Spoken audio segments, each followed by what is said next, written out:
Ufana jeesan moo farrarraasa jenna ilmootti goota tikkiin hin qabu yaammaa koo adaraa ofirrarraasa ani immoo sannaqaa tokkittii kootii sannaqa jedha takkaa jikootii bijjee ufana jeesan moo farrarraasa jenna ilmootti goota tikkiin hin qabu yaammaa koo adaraa ofirrarraasa ani immoo sannaqaa tokkittii kootii sannaqa jedhe takkaa jikootii bijjaara galfii wal argeen beeku ergan gaafa ifatti ba'uuti amma yoona. Ilmoo qabdanuu isin? Qaba.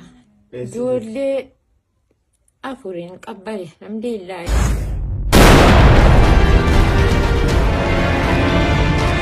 Maqaan koo Fatee Abbaa Raayyaan jedhama. Rakkoo rakkina namni namaan beekne keessan jira. Amma immoo kottaa rakkina koo laalaati rakkoo tokko keessaa furmaata tokkotti na dabarsaa jedheetan isin waame waggaa baay'ee rakkadhe waggaa baay'ee nukkubsadhe. Ergan nukkubsadheen booda naatan tammaa'eetuun karaarra deemee atiima bulchuu jedhu baajaajiin karaarratti na rukutte ilkaan lama narraa cabe. Gayeetii miti ilkaan lama narraa cabe aaliin qabu boleessan qabu boleettiin qabu nama na laaluun qabu. Hadha rabbiin koo jijjiirama naa fiduuf isin naa fide malee. Asiin ji'a 5 fayyaa xiise namni booliina jalaa fuudhe. Asitti gatamee xiraa'ee ka'e fayye. Ergan fayyeen boodammoo rakkoon biraa amma sanatti uumamee dhukkuban dhukkubsadha kiniina liqimsa garaan koo keessi duwwaadha. Ciisa gaariin qabu.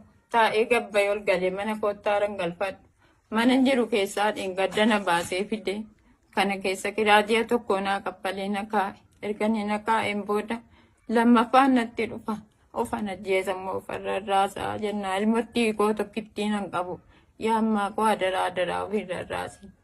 Ani immoo sannaqaa tokkittii kootii sannaqa jette garan irra deebi'u wallaalee hadhaa boruu hundawwalee cinqee jedheenni soo bakka meeqa raqaa jechuudhaan takkana nobsaa takkana rakkadhaa tuun akkas jedhu. Hadha mootiin deemtanii naa dhufuudha baay'ee gaariin gammada baay'ee gaarii gammachuu guddaan natti dhaga'ama. Nyaachuudhaan qabu uffachuudhaan qabu isii namni baasee naa kennellee gurgureen kiraa manaa kaffala. Wanta tokko gara mana keessaatti gara maaliitti garan jijjiirama tokko argadhu furmaata tokko hin qabu abshirii hin qabu haalii hin qabu waan ani itti adeemee dhaquun qabu boleessan qabu boleettii hin qabu rakkoo baay'ee keessan jira takkaan immoo ijji kootiif ijji qananiitu waliin argin tarii hadha hoo rabbiin na gargaarsaaf naa dabarsuu ta'e hin beeku malee takkaa ijji kootiif ijji haara galfii wal argeen beeku ergan gaafa ifatti ba'uuti amma yoona. Akkuma anuma nama ta'ellee gabaarra deemee kana maallee nagadee jiraachuuf namni amanee birrii 20 natti hin kennu waan danuu miti. Baay'ee gara kamiinuu rakkoo baay'ee keessan turee jira. Mana naan kiraa dadhabe keessaa na baasa. Tuun akkana jedhu tuun rakkadhu na dhagaye tuun takka ijji kootiif ijji qananii waliin argin. Ammas immoo rabbi. Obboleewwan viidiyoo abdii geetaachoo hojjetu keessaa viidiyoon abdii geetaachoo gadhiise kan akka viidiyoo alaa garaana nyaatee hin jiru.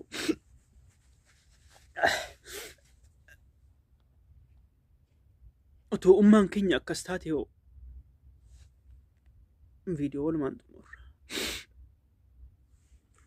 Ammas immoo daniisi wajjin naa dhuftanu akka nama laqee baankiidhaa birrii fudhatu wayittan assa baara wallaahi rabbiin koo na arganni du'arraa hambisee hadhaan nagahi na arga.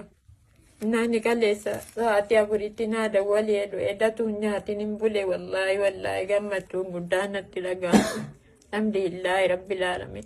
Kiniinan liqimsu kiniina horii liqimsitu fakkaata malee kiniina namni liqimsu fakkaatu ummatuun gaheesin argisiise jechuudha. Kana keessa baay'ee rakkoo cimaa kufan dabarsaara malee takkaa ijji kootiif ijji istiraa wal argeen beeku. Ijji kootiif ijji haara galfii wal argeen beeku.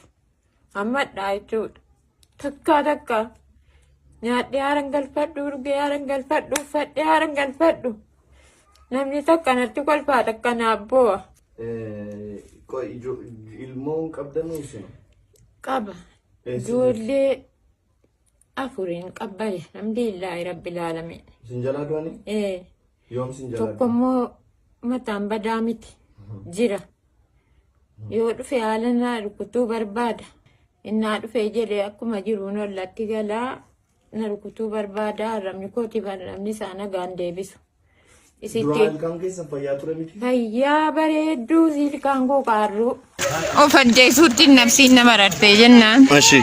Birrii 500 si ergeera tokkoon ilmoo keetii waa biti 4 raqii kaffaladhu itti erganitti bareedduu si baajaajiin na rukuttee karaa irratti ijoolleen akka keessanii gurbattii naa qabanii hadha rukutamuun koo gara waggaa 4tiif deemaaraa karaarraa na kaasanii kun hodhamee silaa namni natti hin ba'u sana baqatee badu kun citee karaa deebi'ee asiin kana hospitaala guddaa na geessee mucaawwayii. Hospitaala guddaatti hodhamee amma ammaannaa ka'e nama laa kun shiboo keessa jira kun ola.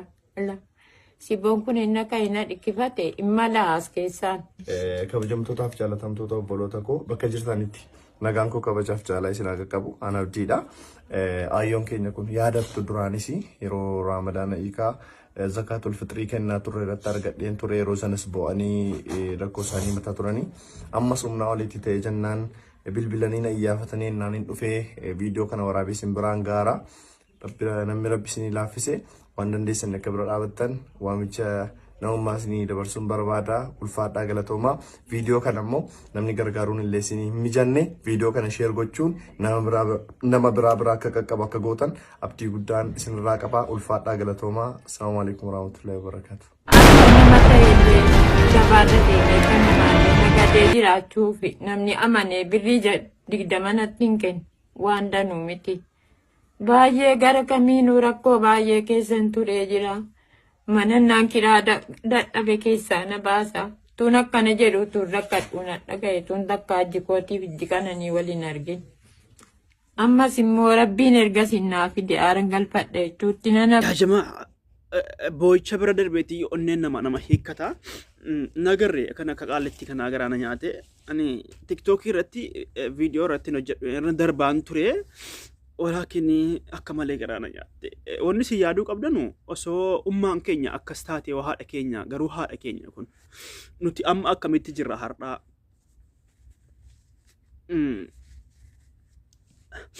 Nam tokko mataan keenya uffatamee qabna nuti. Uffatamee qabna sabarreen gaddaa uffanne har'a uffataarraa.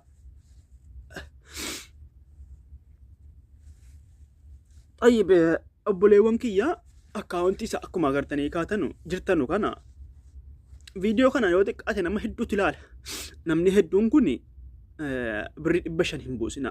Birrii 500 biyyuma keessa jirtanu. Inni Awurooppaa doolaara 500 hin buusina. Bas qarshii 100 diraama yookaan riyaala 100 yookaan 50 walitti aggaaccaati akkaawuntii Abdii Geetaachoo agartaniitu irratti gargaara. Obboleewwan wallahi yaa jamaa ani onneen cabe viidiyoo kana tullaalu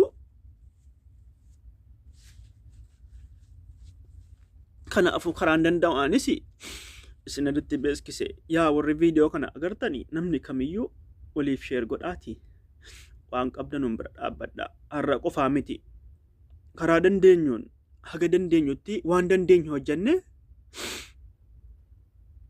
nama akkas rakkatee jiru deeme dalagachuutti fayyaan qabu. Ijoolleen nuti ijoollee yoo rakkanne biyyaa baaneeti dalagan kiraa dalagachuus hin dandeenya. Listiroo dalagee buluu nan danda'a maan listiroo dalagee buluu hin dandeenya garuu jarri akkas immoo umriidhaan kutan kun hedduun nu yaaddessa. Nagaa naa jira dhaga viidiyoo biraatii walitti deebina.